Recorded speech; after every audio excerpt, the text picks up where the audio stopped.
Census smoke कांड का सच क्या है? जो 9 किरदार इन 3 दिनों में सामने आए हैं, क्या सूत्रधार इन्हीं में से कोई एक है, या फिर ये सब सिर्फ मोहरे हैं और मास्टरमाइंड के इशारों पर ये नाच रहे हैं? टीवी 9 भारतवर्ष लगातार आपके सामने नए खुलासे कर रहा है और आज भी हम कई बड़े खुलासे इस बुलेटिन में करेंगे, क्योंकि हमें इन्वेस्टिगेशन में कई सारे चौंकाने वाली जानकारी मिली है। अब तक मास्टरमाइंड कहे जा रहे ललित झा का भड़काऊ प्लान डिकोड हो गया है।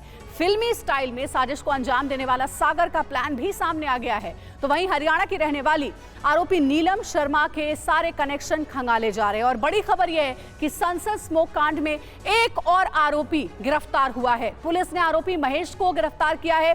संसद कांड में अब तक 6 आरोपी गिरफ्तार हुए हैं। तो देखिए, महेश को भी गिरफ्तार कर लिया गया है। ये है बड़ी अपडेट। पुलिस ने आरोपी महेश को गिरफ्तार किया है और उससे चल रही है संसद स्मोक कांड को लेकर के पूछताछ।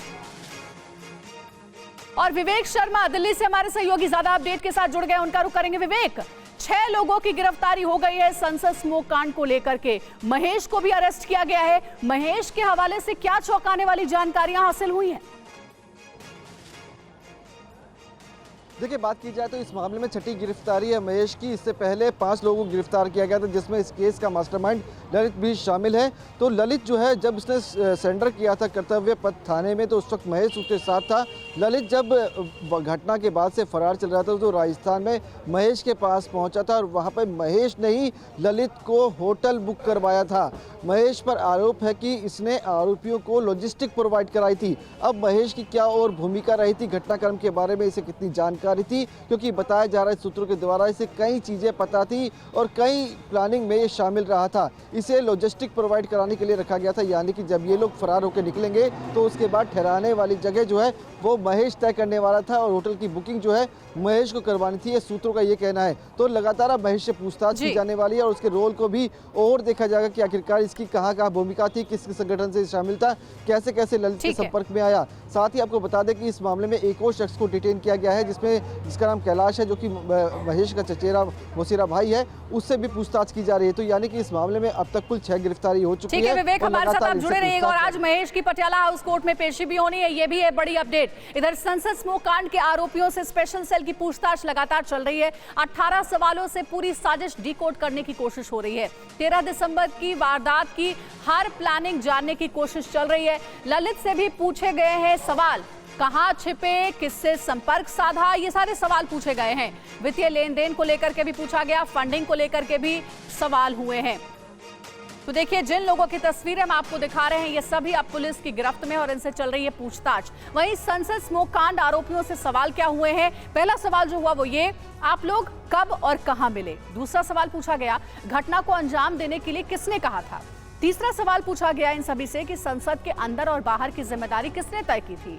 उसके बाद पूछा गया, आप लोग कब मिले और ये पूरी प्लानिंग कब से शुरू की गई? पांचवा सवाल था, मुलाकात कितनी बार और कहां पर हुई? छठा सवाल था, स्मोक बॉम्ब का प्लान किसका था और कौन लेकर के ये आया था? उसके बाद पूछा गया है, स्मोक बॉम्ब कहां से खरीदा और कितने स्मोक बॉम्ब खरीदे गए? आगे सवाल ये पूछा गया कि 13 दिसंबर की तारीख ही आप लोगों ने क्यों चुनी? क्या कुछ और लोगों को भी प्लानिंग की जानकारी थी? एक और महत्वपूर्ण सवाल ये कि इस घटना के पीछे के आपका असली मकसद क्या था? तो देखिए, ये 10 सवालों की फहरिस्त हमने आपको बताई, जो कि जांच टीमों ने पूछी है इन सभी गिरफ्त में आए आरोपियों से। विवेक हमारे साथ जुड़े हुए, उनका रुख करेंगे। विवेक, 6 किरदार तो सामने आ गए हैं, 6 गिरफ्तार भी हो चुके हैं और इनसे पूछताछ भी चल रही है, लेकिन क्या कुछ और लोगों के नाम भी सामने आए हैं जिनको भी पकड़ा जाना बाकी है?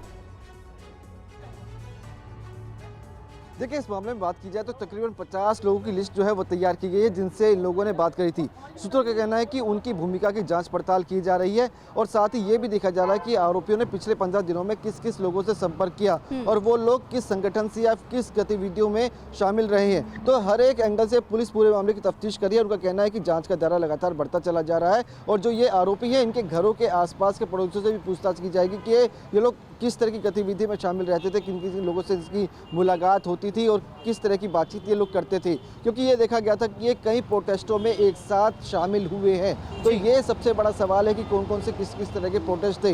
तो ये सारी चीज़ें जो है वो खंगाली जाएगी और साथ ही इनसे ये भी पूछा जा रहा है कि आप लोगों ने संसद भवन के बाहर कितनी बार रेकी की, यानी कि आप कितनी बार सब लोग यहाँ पे आए, कैसे कैसे इस पूरी प्लानिंग को अंजाम दिया गया था, कि कितनी बार आप पहुँचे थे कि ये इस जगह पे आना है, इस जगह पे खड़ा होना है, यहाँ पे बातचीत करनी है, फिर कैसे दाखिल होना है, किस तरह की पूरी रेकी की गई थी, इस बारे में भी इनसे सवाल जवाब पूछे जा रहे हैं। तो लगातार जांच का दायरा बढ़ता चला जा रहा है। बिल्कुल विवेक, कई सवालों के जवाब अभी लेने हैं पुलिस को इन सभी आरोपियों से, क्योंकि कहा यह जा रहा है कि संसद की सुरक्षा में सेंध का यह बेहद गंभीर मामला है। विवेक, आगे भी नजर बनाए रखिएगा। फिलहाल आपका धन्यवाद हमारे साथ जुड़ने के लिए। और आपको यह भी बता देते हैं कि संसद की सुरक्षा में चूक की जांच में कौन कौन शामिल है।